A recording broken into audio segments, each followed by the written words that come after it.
So hello students, today we are going to take up the topic 1.4.1 from the chapter on matter in our surroundings.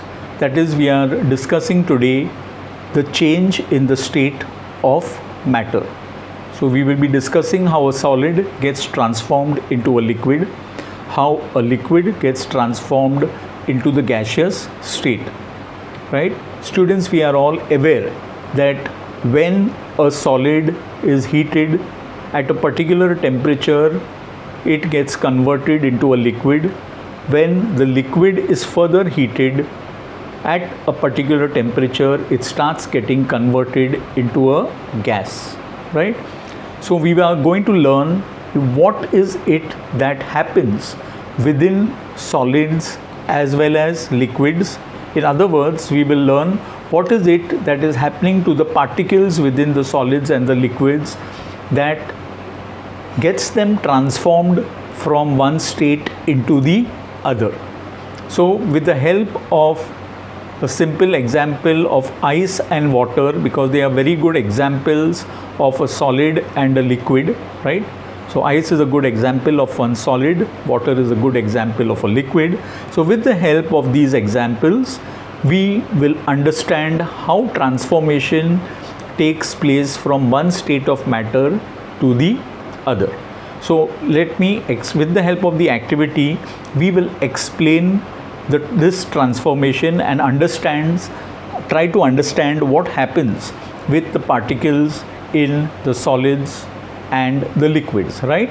Now what you have to do is you have to take 150 grams of ice in a beaker, and with the help of a stand you have to suspend a thermometer in such a way that it touches the ice in the beaker, right? Now you are supposed to heat the beaker on a Bunsen burner or a flame. That means you are supposed to supply heat energy. Anyway, ice would get melted even by absorbing atmospheric heat energy. But for us to understand the process faster, we will perform this experiment by supplying heat from a burner, right? Now what happens is, you will notice that when you touch the thermometer, when you look at the thermometer, you will see that it is 0 degrees Celsius is the temperature of ice, right? Now you will observe that although you are heating, the temperature is not increasing. Okay, you will then observe that the ice slowly starts melting into water, right? At a particular point, the ice starts melting into water.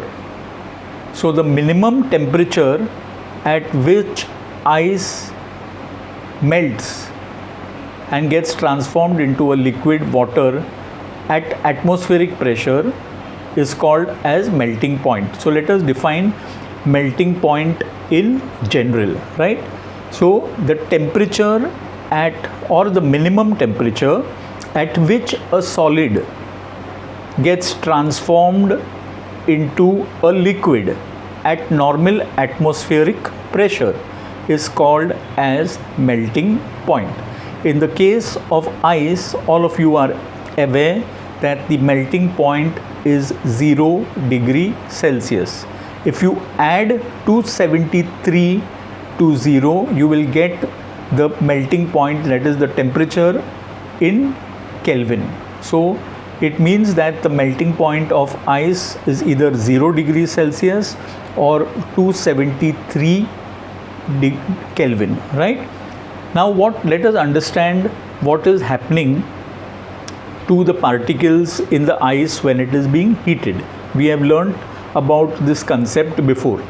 As heat is being supplied to the ice, the particles within the ice start vibrating with a great energy, with more energy, and the vibration increases. The moment of the particles within ice increases, right? So they gain a lot of energy that is being supplied with the help of heat. Because of the heat energy supplied, they gain a lot of energy. Then at a particular point or at a particular temperature, right, this energy is so great that the force of attraction between the particles of the solid start breaking. So because of the energy increasing, a point is reached when the energy is so great that the force of attraction between the particles of the solid is broken and they start drifting or moving away from each other. It is at this point of time that the solids get transformed into a liquid state. That is, it is at this point of time that melting takes place, right? And this temperature at which the melting takes place is called the melting point, which we just now discussed, right? Now students, there is one more very important thing that you will observe while the ice is getting transformed into water. That means there is a very important phenomenon that takes place when a solid is getting transformed into a liquid. If you are observing the thermometer, you will observe that till all the ice gets transformed into water, the temperature of the system, that is the water and the ice, is not going to increase, right? So you will find, although heat energy is being supplied, but the temperature of the system, that is the little ice and water that has melted, is not at all increasing. It is remaining at 0 degrees Celsius itself. There is no increase in temperature even though heat energy is supplied. Then students, where does this heat energy go? This heat energy is hidden now in the particles of the water that has been converted from ice, right? So this hidden heat energy or this hidden heat in the particles of water is called as latent heat. Latent is the word that means hidden. So you have seen that although you are heating, right, you are increasing, you are trying to heat the ice, but its temperature is not getting increased until and unless all the ice gets converted into water, right? So this is called as latent heat. So that leads us to a definition called latent heat of fusion. First, let us understand what is fusion. Now, fusion is a process during which a solid, or by which a solid gets converted into a liquid state. What is fusion? Fusion is a process of conversion of a solid into a liquid state, right? So just now you have seen that although you are heating the system of ice and water in the beaker, but the temperature was not rising. That is, the heat, okay, energy kept on being absorbed without causing an increase in temperature. So that heat being absorbed is called as latent heat, right? So latent heat is the heat energy absorbed without causing a rise in temperature of a particular state. Now, what is latent heat of fusion, right? So let us discuss and define latent heat of fusion. Latent heat of fusion is how we define right now the amount of heat energy supplied to 1 kg of a solid, right, at atmospheric pressure and at melting point while it is being converted from a solid to a liquid is called as latent heat of fusion, right?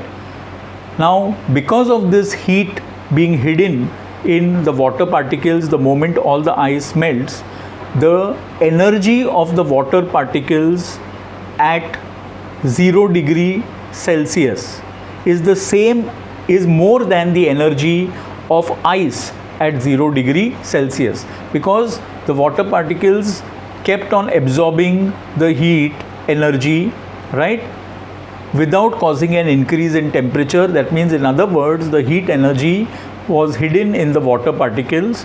Therefore, this heat that is hidden is called as latent heat of fusion, and this causes the energy of the water particles at 0 degrees Celsius to be more than the energy of the ice particles at 0 degree Celsius. So now students, you have understood the transformation of solids into liquids by seeing how ice got transformed into water.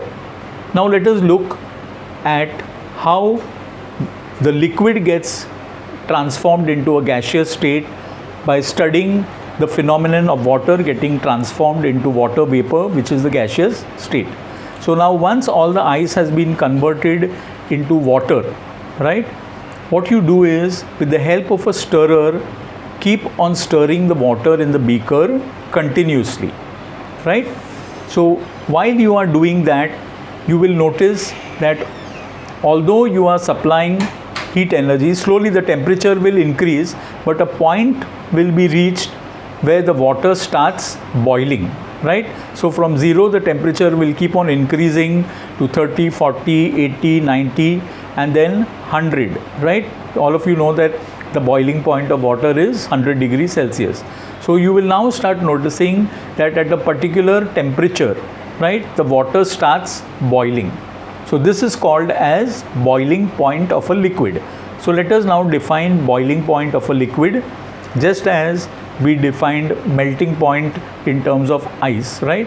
So now the boiling point of a liquid is defined as that minimum temperature at which a liquid, right, starts getting converted into a gaseous state at normal atmospheric pressure. So the minimum temperature at which a liquid starts boiling and getting converted into the gaseous state at normal atmospheric pressure is called as its boiling point. So in case of water, the boiling point of water is 100 degrees Celsius. I told you that if you want to convert it into Kelvin, you have to add 273 to it. So that means the boiling point of water in terms of Kelvin, the unit Kelvin is 100 plus 273, that is 373. Now students, what happened when you were heating the water? When you were heating the water, the energy of the particles of water started increasing with time, right?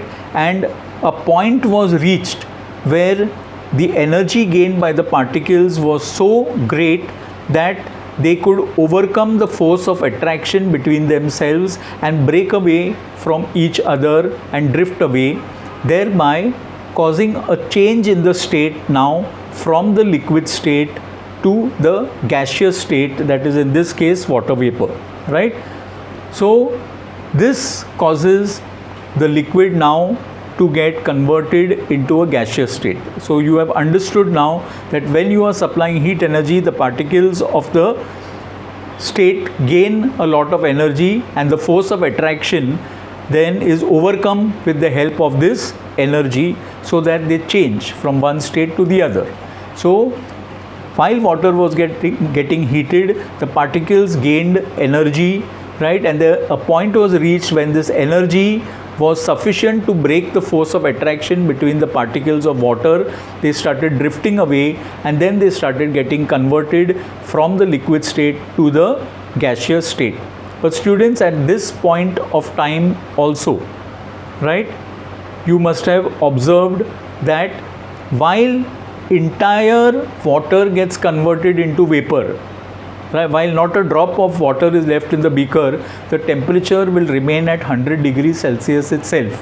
That means you are supplying heat energy to the water when it is boiling.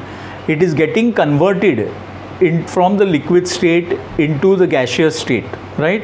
But there is no increase in temperature, right? Similarly, when you saw, right, that till all the ice melted into water, there was no rise in temperature. So we saw latent heat of fusion. Now in the same terms, we will define latent heat of vaporization, right? So all of you know about vaporization. It is the process at which a liquid gets converted into a gaseous state, right?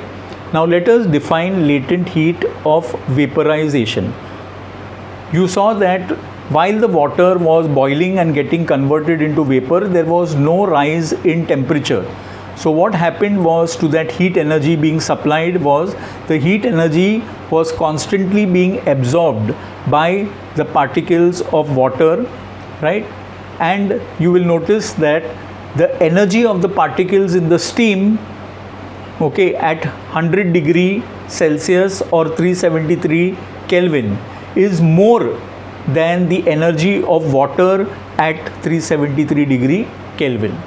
That is because of the latent heat being absorbed by the particles of water. The latent heat is the amount of heat absorbed without causing a rise in temperature.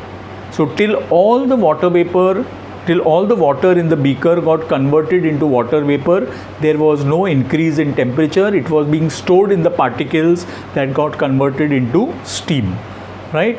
So this is what is called as latent heat of vaporization. Let us define latent heat of vaporization: the amount of heat energy supplied to 1 kg of water at its boiling point and at normal atmospheric pressure, when it gets converted from the liquid state to gaseous state, is called latent heat of vaporization. I once again define latent heat of vaporization: the amount of heat energy supplied to 1 kg of a liquid at its boiling point and at normal atmospheric pressure, when it is getting converted from a liquid state into the gaseous state, is called as latent heat of vaporization, right? So now students, you have just understood how a solid gets transformed into a liquid, how a liquid gets transformed into a gaseous state. So we have understood that when we supply heat to a solid at a particular temperature, the solid gets converted into a liquid, and when we supply heat to a liquid at a particular temperature, the liquid gets converted into a gaseous state. So students, we learn about yet another process called sublimation. The process by which a solid gets transformed directly into a gaseous state without passing through the liquid state is called as sublimation. You have seen in one of the activities in your textbook where a few crystals of camphor or ammonium chloride are taken in a china dish or a crucible and heated over a Bunsen burner. Right? Over those crystals, a funnel is placed, and at the end of the long stem of the funnel, a wet cotton plug is inserted. Right? Now, while the camphor crystals are being heated, you will observe that they get transformed directly into the gaseous state. So you will see vapors of camphor evaporated or evaporating. These vapors get trapped by the cotton plug and they get converted directly into a solid state back again, right?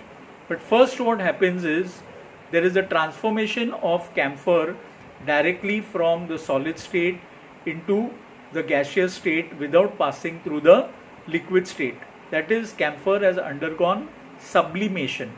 So the process by which a solid gets transformed directly into a gaseous state without passing through a liquid state is called as sublimation. And such substances which undergo sublimation are called as sublimable substances.